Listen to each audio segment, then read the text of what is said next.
Hey everyone, this is my second playthrough of Adventure 7, and it has gone exceptionally well compared to the first one.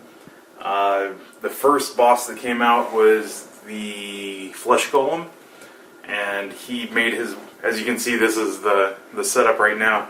The Flesh Golem came out on the, where was it?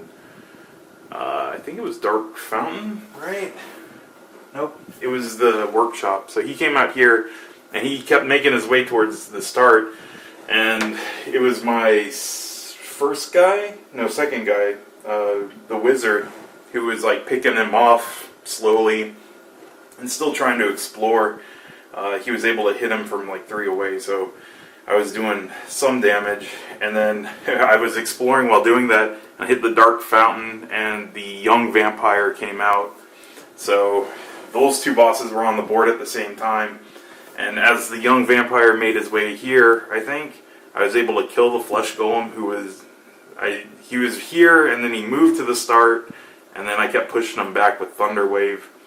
But he died here, then I fought the vampire, and the vampire made his way to the start and was like slowly killing the people because he has the same effect as the Flesh Golem.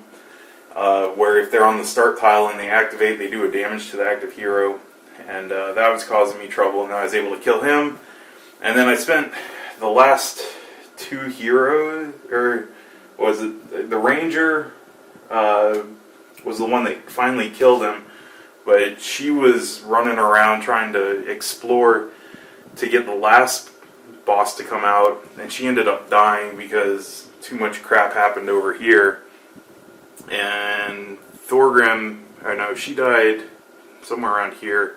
Thorgrim came out, and he made his way over here, discovered nothing, got hit by an encounter that teleported him in the gargoyle over here. And then he explored as a last, just as a shot, because he couldn't escape from the gargoyle attacking him again. He explored and found the laboratory, so Clack came out. So I'm going to continue recording from here. Thorgrim's my second to last hero.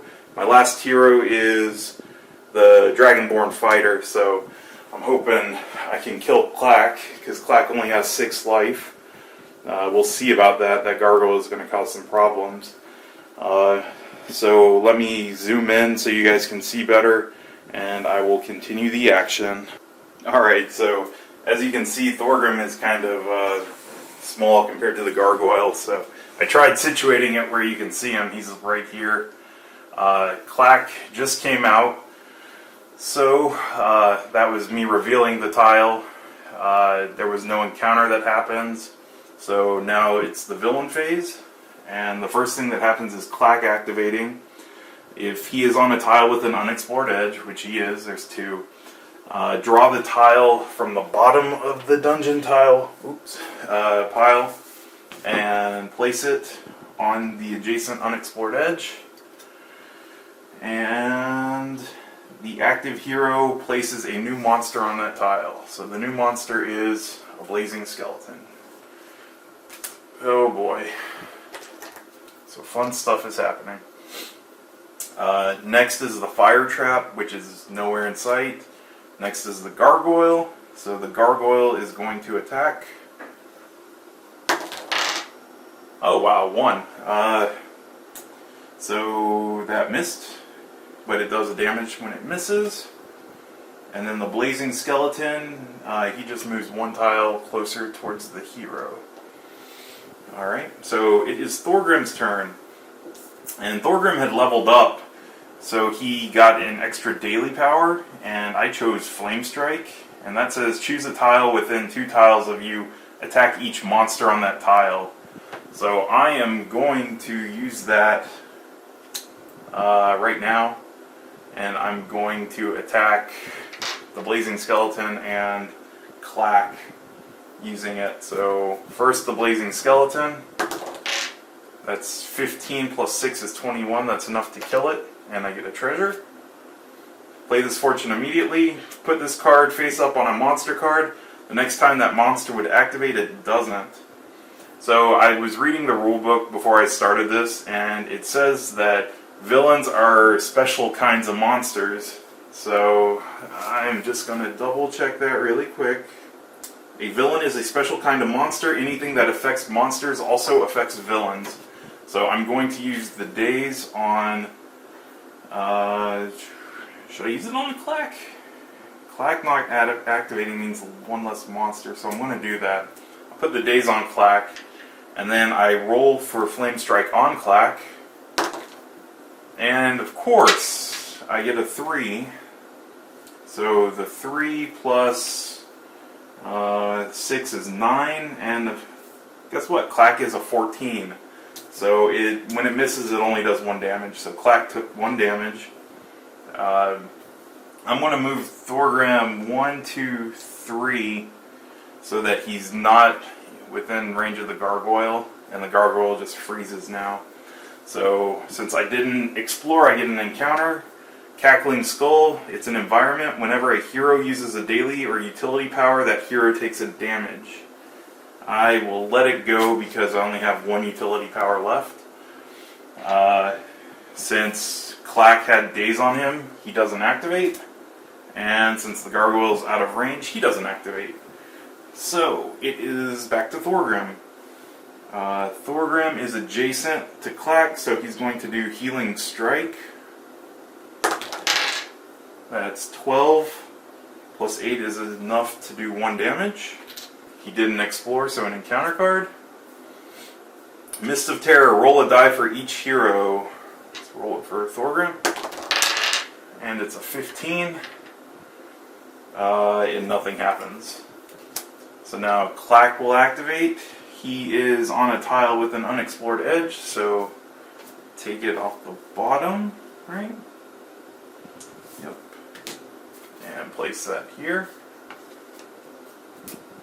And the new monster is a ghoul. So a ghoul is a little more active than that gargoyle. So Clack activated, gargoyle does nothing. Now the ghoul will move 1 tile closer. So he's over here. Well, crap. I kind of want to hit Clack, but I kind of want to kill the ghoul because I'm in a good spot. What does Clack do?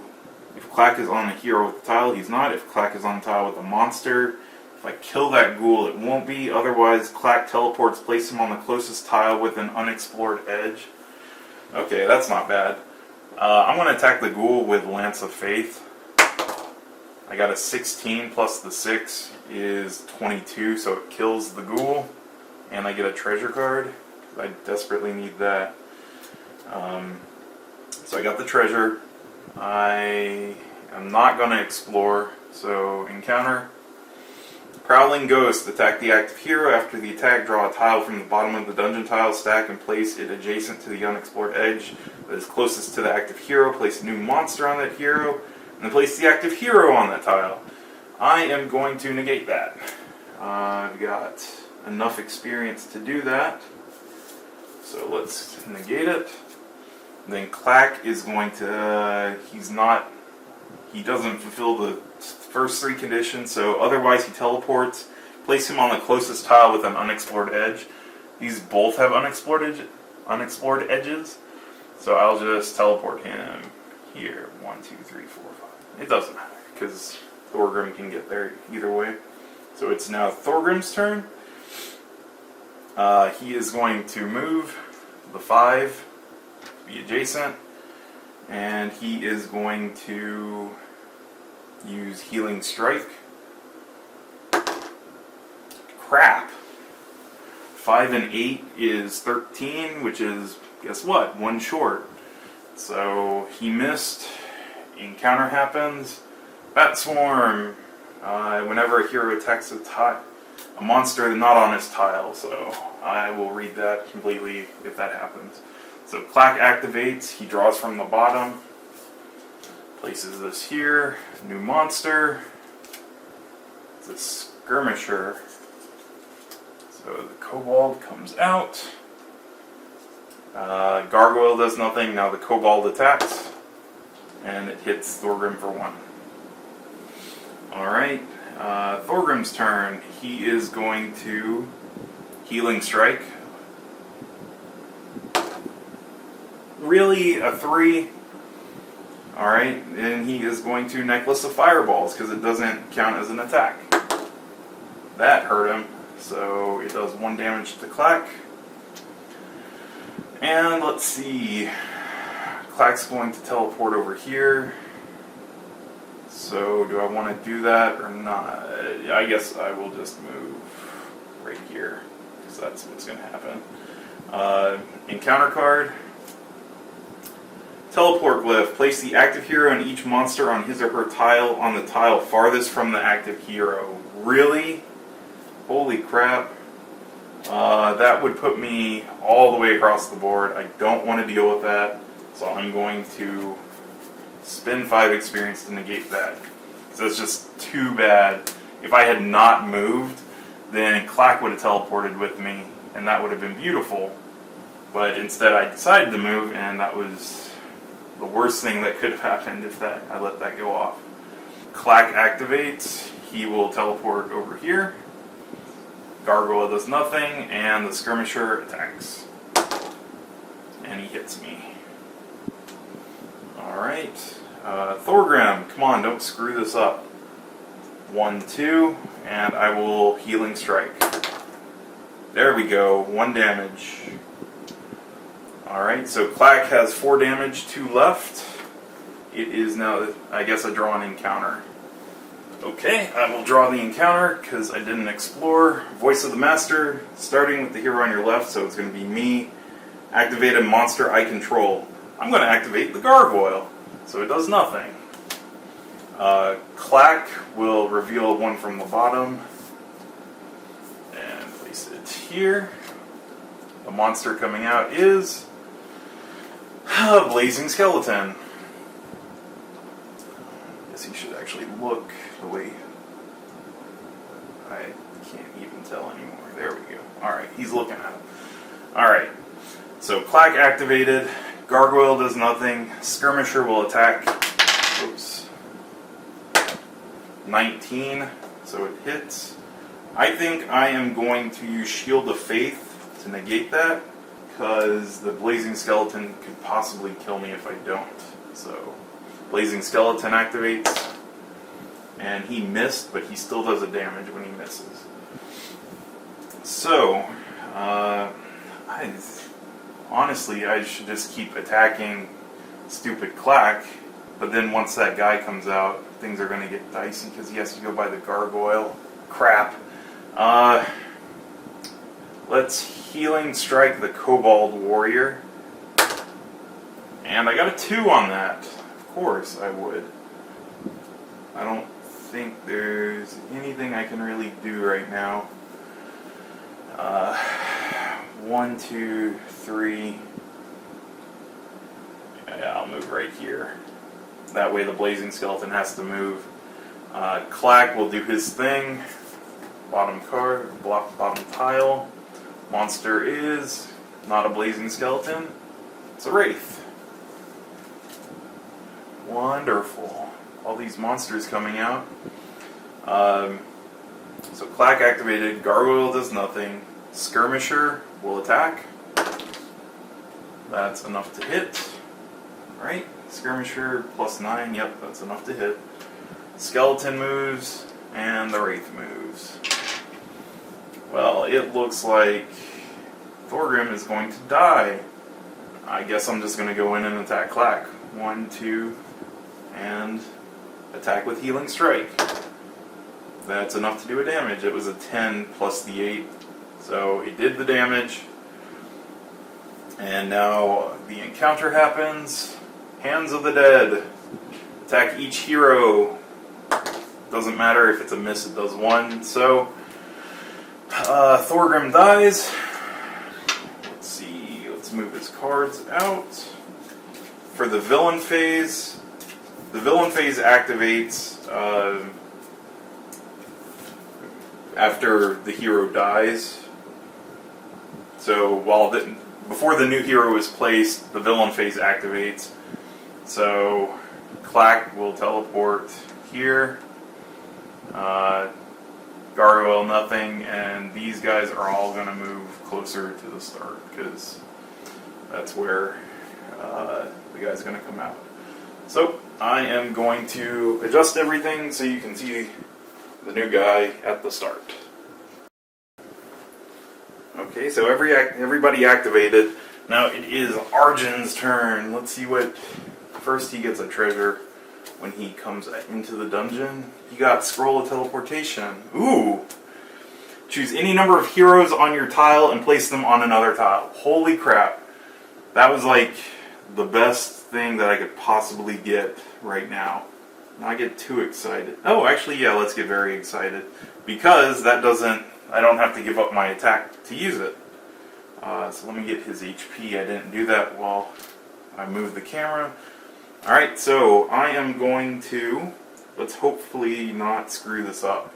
I will use the Scroll of Teleportation to teleport him from the start to over here.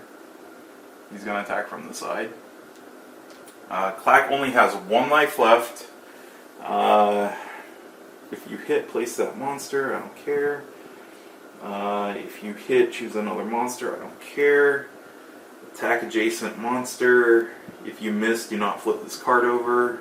Attack of each monster in your tile. This does not count. Okay, I'm going to do Precise Strike. It is a daily power that it says attack 1 adjacent monster. If you miss, do not flip this card over. And it is a plus 11 attack. So, I'm hoping, man. 16. Yes. 16 and 11. 27. Does 2 damage to kill Clack. Clack is dead. And that was my 3rd boss. So, victory. The heroes win the adventure by defeating 3 of Strahd's greatest allies. The fewer heroes you need to use to win, the greater your victory. I used all of them. So, I completely forgot to read this when the adventure began. I'll read it now just because trying to get it to edit in is kind of a pain, and I just beat this, so I don't want to deal with that. So, when I start the adventure, Strahd has launched a terrible attack on Barovia. With foul magic, he has separated the adventurers. Each hero is farther away from the castle than the one before, and they can't get close to each other due to the evil magic. The only chance Barovia has is for each hero to assault the castle individually. Clear as much of the way as you possibly can, so that if you fall, one of your companions can finish the mission. You believe that if you can defeat 3 of Strahd's allies, you will break the invasion and save Barovia. You are the closest to the castle, so you must make the first assault. So, heck yeah, I defeated this. I'm going to do a little quick pan out so you can see the entire dungeon, just to see how ridiculous it is. Alright, so you can't really see all of it because it's ridiculously large. I'll pull this back just because I have the camera on a stand. Look at that. That is humongous. The dungeon itself, how many tiles did I reveal? Let's see, 1, 2, 3, 4, 5, 6, 7, 8, 9, 10, 11, 12, 13, 14, 15, 16, 17, 18, 19, 20, 21, 22, 23, 24, 25, 26. And I think 5 of those were actually Clacks. So 21 is how many I had to explore to get it. I think 24 would have been the maximum before Clack, or the 3rd guy showed up. But anyway, I will stop talking. Like the video if you enjoyed it. This was ridiculous. I wish I could have recorded this one all the way through. But you got to see the failure the first time, and you got to see the finish of this. So hopefully that appeases you. Subscribe if you're not already a subscriber. And I will prepare for the next adventure. Thanks.